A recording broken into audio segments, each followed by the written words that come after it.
Sungguh kami mengucap syukur Engkau Tuhan Allah kami yang maha baik, Tuhan Allah kami yang hidup, Tuhan Allah kami yang maha hadir. Terima kasih Bapa, Engkau hadir di tengah-tengah kami boleh merasakan kehadiran, kebaikan, dan kasih-Mu ini yang tak ada habis-habisnya dalam hidup setiap kami, anak-anak-Mu yang sengaja Tuhan sudah panggil dan pilih. Mari kita berdoa bersama-sama, ulangi seperti apa yang saya ucapkan. Bapa kami yang ada di dalam surga,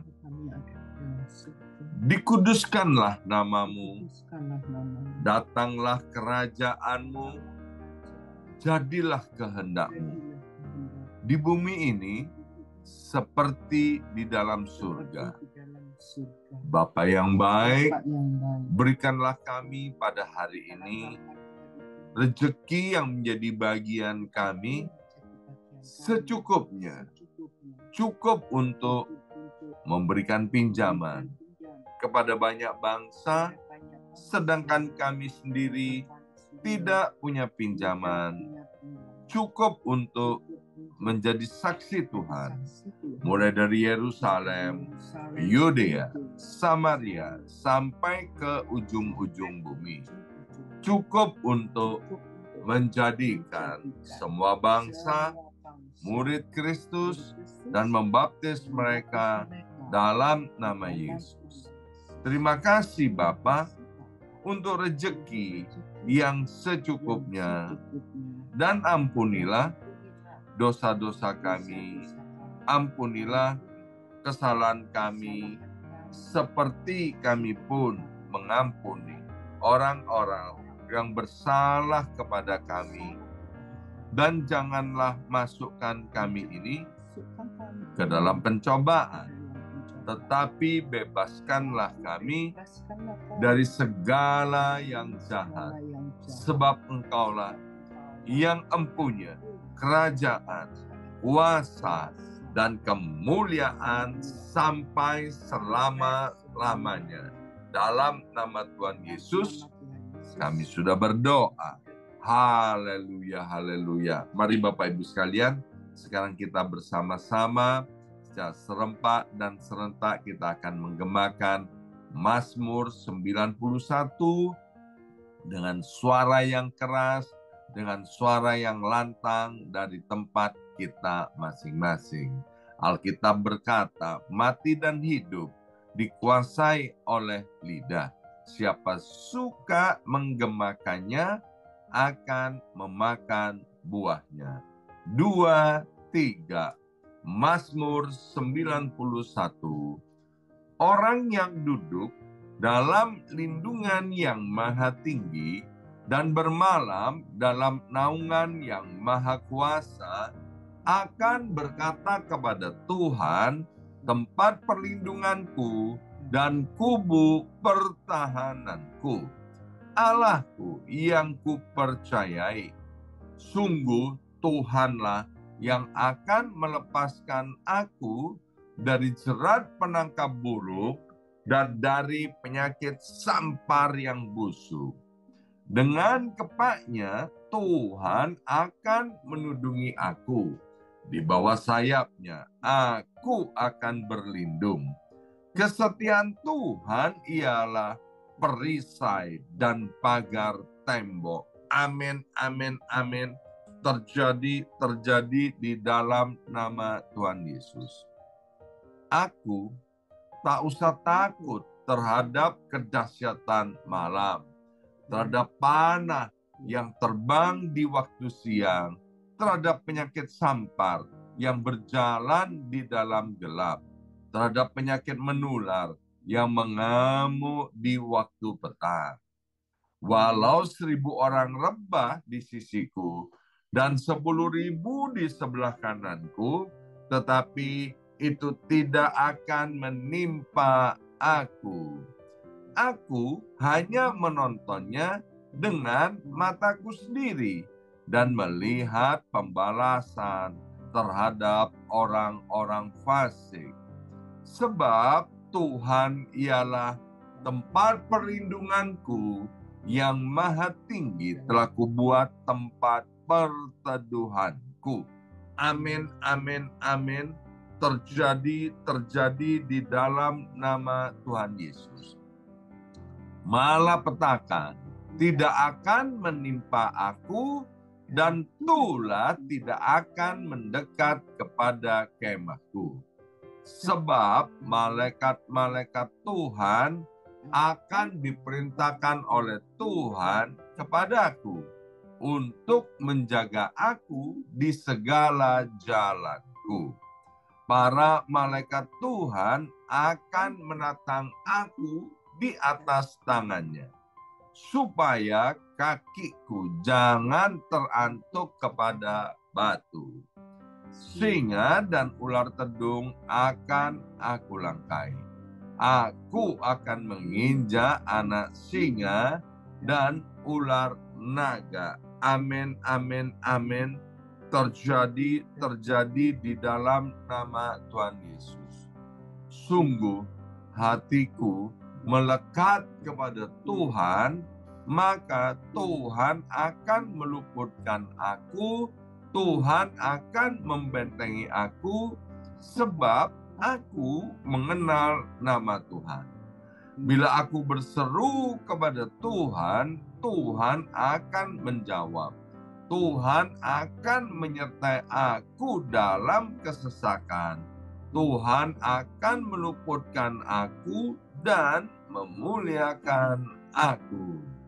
Dengan panjang umur akan Tuhan kenyangkan aku, dan akan Tuhan perlihatkan kepadaku keselamatan daripadanya. Amin, amin, amin. Terjadi di dalam nama Tuhan Yesus. Terima kasih ya Abba ya Bapa. Sekarang berbicaralah kepada hamba-Mu melalui kebenaran firman Tuhan. Kami siap untuk mendengarkannya dalam nama Yesus. Yang siap mendengarkan dan diberkati oleh firman Tuhan, angkat jempolnya ke depan. Katakan amin 3 kali. Amin, amin, amin. Salam kebangkitan, salam penuaian. Semangat pagi! Semuanya semangat pagi. Apa kabarnya Bapak Ibu semuanya? Anak-anak Tuhan yang jempolan semuanya. Luar biasa. Hari ini Jumat 27 September 2024. Senang sekali boleh bersama-sama dengan Bapak Ibu semuanya ya. Baik, mari kita buka Alkitab kita dari kitab Mazmur pasal 37. Ya, Mazmur pasal 37. Kita akan baca bersama-sama ayat yang keempat dan ayat yang kelima. Demikian bunyi firman Tuhan, dan bergembiralah karena Tuhan, maka Ia akan memberikan kepadamu apa yang diinginkan hatimu. Ayat yang kelima, serahkanlah hidupmu kepada Tuhan dan percayalah kepadanya, dan Ia akan bertindak. Nah, saya beri judul renungan pada pagi ini, yaitu bergembiralah dalam Tuhan karena Dia akan bertindak untuk kita. Ada seorang anak kecil, dia sangat kepingin punya sepeda. Dia bilang sama papanya, "Papa, aku kepengen sepeda, beliin ya Pak sepeda." "Ya, ya," kata papanya. Ya kan? Tapi papanya nggak beliin sepeda. Besoknya bilang lagi, "Papa, belikan aku sepeda, Pak. Aku kepengen punya sepeda." "Ya, ya, nanti Papa belikan." Tapi besoknya juga belum dibelikan. Tapi yang luar biasa, ya, anak ini setiap datang kepada papanya, dia nggak komplain, dia nggak ngomel, ya. Dengan gembira dan sukacita, "Papa, aku kepengen punya sepeda, Pak. Belikan sepeda." Papanya bilang, "Iya, ya, nanti papa belikan sepeda, ya. Dan anak ini terus datang kepada papanya, tapi dengan bergembira dan bersukacita, ya. Satu kali waktu bangun tidur, dia kaget luar biasa, Bapak Ibu sekalian. Ternyata sepeda yang dia inginkan sudah ada di depan kamarnya, ya. Nah, itu Bapak Ibu sekalian, Tuhan tahu kapan waktu yang terbaik untuk memberikan kepada kita, seperti papa ini kepada anaknya.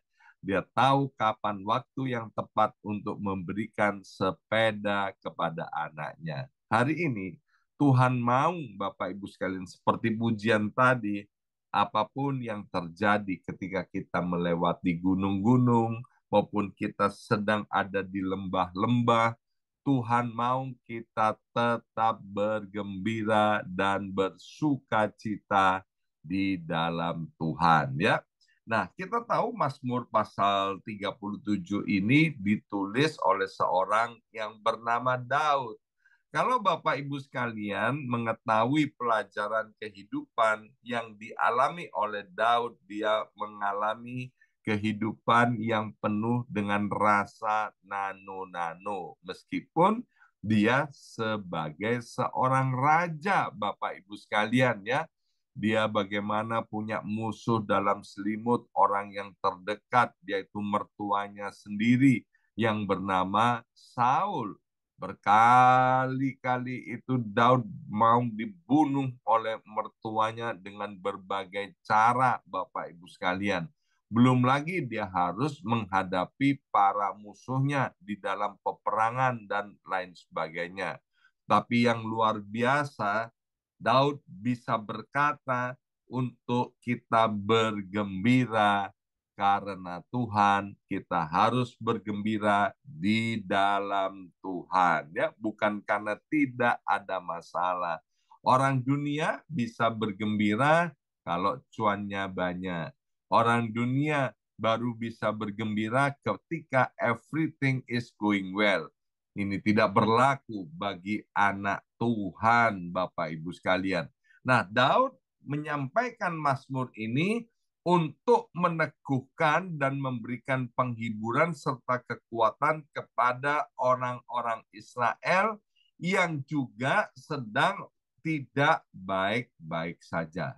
Nah, hari ini Bapak Ibu sekalian, apapun yang terjadi di dalam hidup kita, Tuhan sedang mau berbicara kepada kita semua supaya kita bergembira karena Tuhan, kita bergembira di dalam Tuhan. Apa sih maksudnya, Pak? Bergembira karena Tuhan, bergembira di dalam Tuhan. Maksudnya begini, Bapak Ibu sekalian, kegembiraan kita, sukacita kita, jangan sampai dipengaruhi oleh hal-hal yang duniawi atau hal-hal yang ada di luar kita, seperti kebanyakan orang-orang yang tidak mengenal Tuhan, atau seperti sebagian orang yang mengaku anak Tuhan, tapi kegembiraannya ditentukan oleh situasi dan kondisi yang ada di luar yang sedang dialami. Seorang anak Tuhan yang sejati, anak Tuhan yang tulen, dia harus bergembira karena Tuhan. Artinya dia bisa bergembira karena Tuhan, dia bisa bergembira dalam Tuhan, karena ini poinnya. Karena dia punya hubungan yang intim, punya hubungan yang baik bersama-sama dengan Tuhan. Saya lihat Bapak Ibu sekalian ini punya hubungan yang intim, punya hubungan yang baik dengan Tuhan. Itu harus dipertahankan, kalau bisa terus ditingkatkan. Sehingga yang sering kali saya sampaikan, kita ini Bapak Ibu sekalian dalam kehidupan kita akan menghadapi berbagai macam masalah dan persoalan. Baik itu besar, sedang, maupun menurut kita mungkin kecil saja. Tetapi ketika kita punya hubungan yang intim, hubungan yang baik dengan Tuhan, Bapak Ibu sekalian, maka sukacita kita tidak akan tergoyahkan, ya. Nah, Daud, Bapak Ibu sekalian, apa yang dia tulis, apa yang dia kerjakan itu kemudian mengilhami seorang yang bernama Paulus. Sehingga dalam tulisannya di dalam Filipi pasal 4 ayat yang keempat, ya ini ayat yang sangat terkenal sekali. Filipi pasal 4 ayat yang keempat, Rasul Paulus berkata begini, bersukacitalah senantiasa dalam Tuhan. Sekali lagi kukatakan bersukacitalah, ya. Jadi kalau tadi di dalam perjanjian lama dikatakan bergembiralah, katalah itu artinya perintah, Tuhan memberikan perintah kepada kita untuk bergembira. Nah, di dalam perjanjian baru juga dikatakan bersukacitalah. Jadi bersukacita itu adalah perintah Tuhan. Bahkan diulang 2 kali oleh Rasul Paulus, dikatakan bersukacitalah. Bapak Ibu sekalian yang dikasih oleh Tuhan, seperti Daud mengatakan bergembiralah ketika dia tidak sedang baik-baik saja. Waktu Paulus berkata bersukacitalah, dia menulis Filipi pasal 4 ayat yang keempat ini ketika dia sedang ada di dalam penjara, Bapak Ibu sekalian, ya. Dan kita tahu bagaimana Paulus di penjara bukan 1 kali, tapi berkali-kali dia di penjara. Kenapa? Karena dia memberitakan kabar baik, karena dia hidupnya militan di dalam Yesus Tuhan. Dia di penjara bukan karena perbuatan jahatnya, tapi dia di penjara karena orang-orang jealous, orang-orang nggak suka mendengar nama Tuhan. 1 kali waktu itu Paulus pernah dipenjara bersama-sama dengan rekan sekerjanya, yaitu yang bernama Silas, ya. Dan waktu tengah malam, kata Alkitab, Paulus dan Silas di dalam penjara itu dia menyembah dan memuji Tuhan. Dan akibatnya apa? Gempa bumi lokal terjadi. Rantai-rantai yang mengikat Paulus dan Silas itu terlepas. Dan kemudian pintu-pintu penjara itu terbuka dengan sendirinya. Hari ini adalah hari kabar baik buat setiap kita. Mungkin kita sedang ada di dalam penjara-penjara itu. Atau mungkin kita sedang ada di dalam lembah air mata, di dalam lembah kekelaman. Bapak Ibu sekalian, ayo pererat hubungan kita dengan Tuhan sehingga kita dapat bergembira. Dalam Amsal berkata, hati yang gembira adalah obat yang manjur. Bukan sekedar obat, tapi obat yang manjur. Kenapa harus ditulis obat yang manjur? Karena banyak obat yang tidak manjur. Tapi kalau kita mau bergembira di dalam Tuhan, itu adalah obat yang manjur bagi kehidupan kita. Sehingga kita tidak mengalami 4L, letih, lesu, lemah, lunglai. Tapi kita akan terus bersemangat seperti tadi malam disampaikan oleh Coach Haryanto Kandani, Bapak Ibu sekalian. Kita bisa tetap all out, memberikan yang terbaik, mempersembahkan yang terbaik, mengerjakan yang terbaik, habis-habisan atau gaspol, ya. Nah, bagaimana cara mengaplikasikan dalam kehidupan sehari-hari bergembira atau bersukacita dalam Tuhan? Yang pertama, kita harus fokus kepada Tuhan, bukan kepada masalahnya. Jadi kalau punya masalah jangan dipikirin terus pagi, siang, dan malam. Fokuslah kepada Tuhan, dan seperti judul renungan hari ini, kenapa? Karena Tuhan akan bertindak bagi kita, Tuhan bertindak untuk kita. Mengapa? Karena kita adalah anaknya, kita umat pilihannya, kita kepunyaan Tuhan. Yang kedua, kita harus bersyukur terus kepada Tuhan di tengah-tengah kesulitan, agar supaya kita bisa bersukacita, bergembira di dalam Tuhan. Mengapa kita harus bersyukur? Karena 1 Tesalonika 5 ayat yang ke-18 juga mengajarkan kita untuk kita bersyukur. Kenapa kita harus bersyukur? Karena Tuhan nggak suka dengan orang yang ngomel, ngomel, ngomel. Mengapa orang yang mengomel itu, Bapak Ibu sekalian, itu secara tidak langsung dia sedang menyepelekan Tuhan, sedang merendahkan Tuhan. Kita bukan bersyukur untuk masalahnya, tapi kita bersyukur karena kita memiliki Tuhan yang maha besar, Tuhan yang maha tahu, Tuhan yang maha hadir, yang mana Tuhan pasti bertindak untuk kita dan bagi kita. Dan yang ketiga, agar supaya kita bisa bergembira, bersukacita dalam Tuhan, kita harus menjalani kehidupan ini dengan penuh pengharapan kepada Tuhan. Karena apa? Karena pertolongan Tuhan itu pasti datang tepat pada waktunya. Seperti anak kecil itu, waktu dia minta sepeda, kepengen punya sepeda, pada waktu yang dia tidak duga pagi hari, ketika dia bangun pagi, bapaknya sudah menyediakan sepeda bagi dia. Kalau bapak dunia yang jahat tahu memberi pemberian yang baik kepada anak-anaknya, lebih-lebih bapak di sorga. Dia tahu kapan waktu yang terbaik untuk bertindak bagi kita. Maka itu Tuhan mau supaya kita menyerahkan segala ketakutan dan kekhawatiran kita kepada Tuhan. Kita boleh takut, kita boleh khawatir, Bapak Ibu sekalian. Yang tidak boleh adalah kita hidup di dalam ketakutan dan kekhawatiran. Sebab ketika kita terus hidup di dalam ketakutan dan kekhawatiran, itu lama-lama akan membuat kita frustasi dan putus asa. Dan amit-amit Bapak Ibu sekalian, jangan sampai itu terjadi di antara kita. Karena orang yang frustrasi, orang yang putus asa, dia tidak percaya Tuhan akan bertindak bagi kita. Yang kedua, ayat ini bilang, Tuhan akan memberikan apa yang diingini oleh hati kita.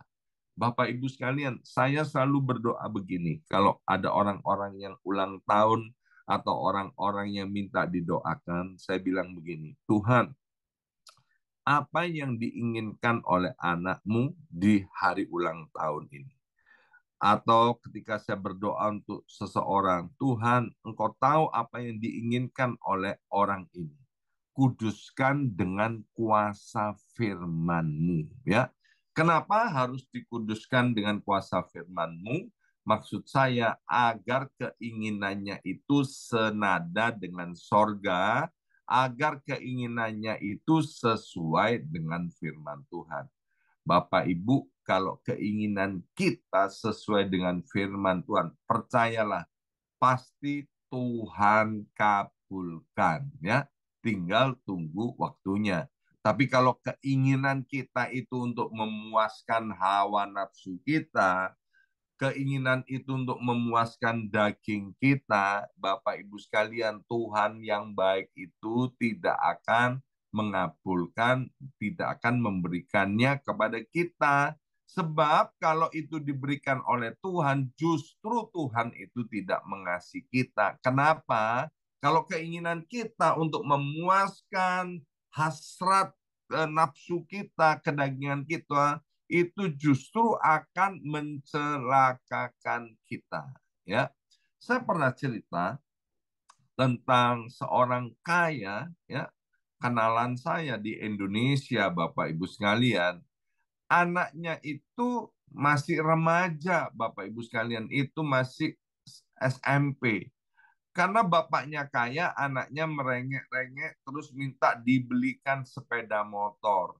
Sementara teman-teman lainnya kalau ke sekolah jalan kaki atau naik sepeda, ya, atau diantar oleh orang tuanya. Anak ini terus merengek kepada orang tuanya.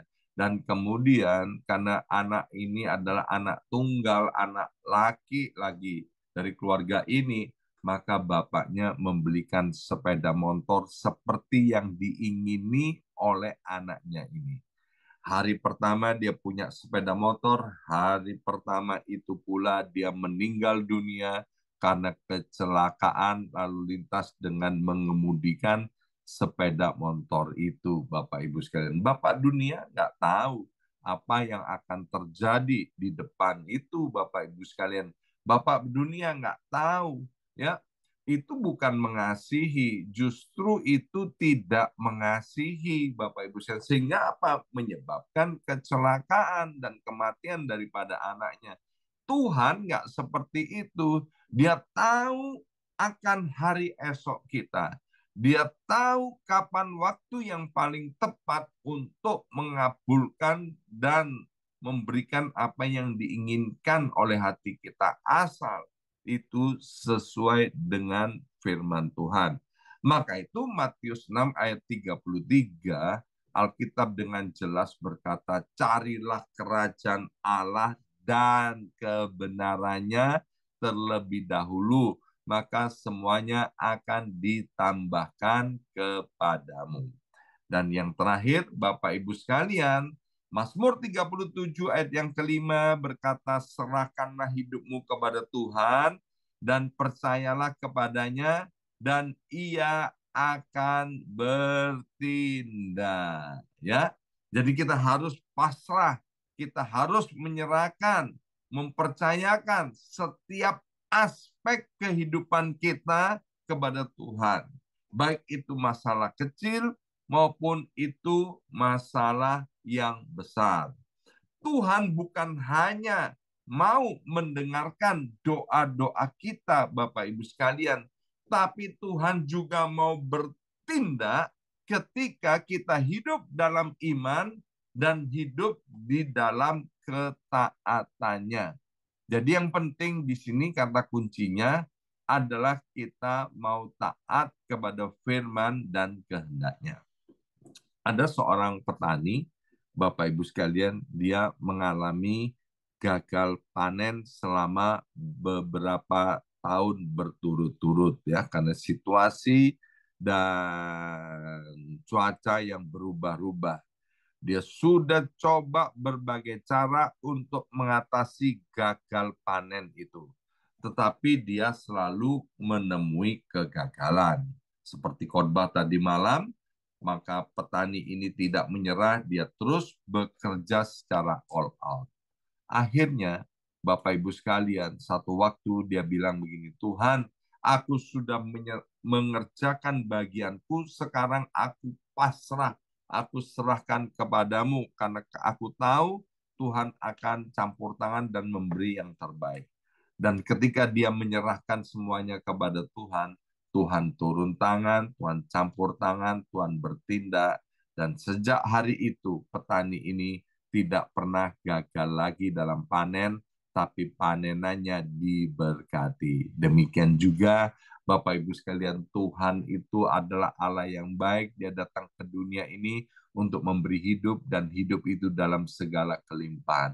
Maka itu hari ini Tuhan mau ingatkan kepada kita, kita harus bergembira karena Tuhan, kita bergembira di dalam Tuhan, kita bergembira karena kita intim dengan Tuhan. Yang kedua, kita mau menyerahkan semua kekhawatiran kita, kita mau menyerahkan semua permasalahan hidup kita kepada Tuhan dan percayalah waktu Tuhan yang tepat itu akan bertindak bagi kita, untuk kita, dan bagi kemuliaan nama Tuhan. Amin. Mari kita berdoa. Materaikan siap benih kebenaran firman Tuhan ini, ya Aba ya Bapa, Allah Roh Kudus menolong kami untuk menerjemahkan agar kami cakap untuk taat dan melakukan kebenaran firman Tuhan. Dalam nama Yesus kami sudah berdoa. Haleluya. Amin, amin, amin.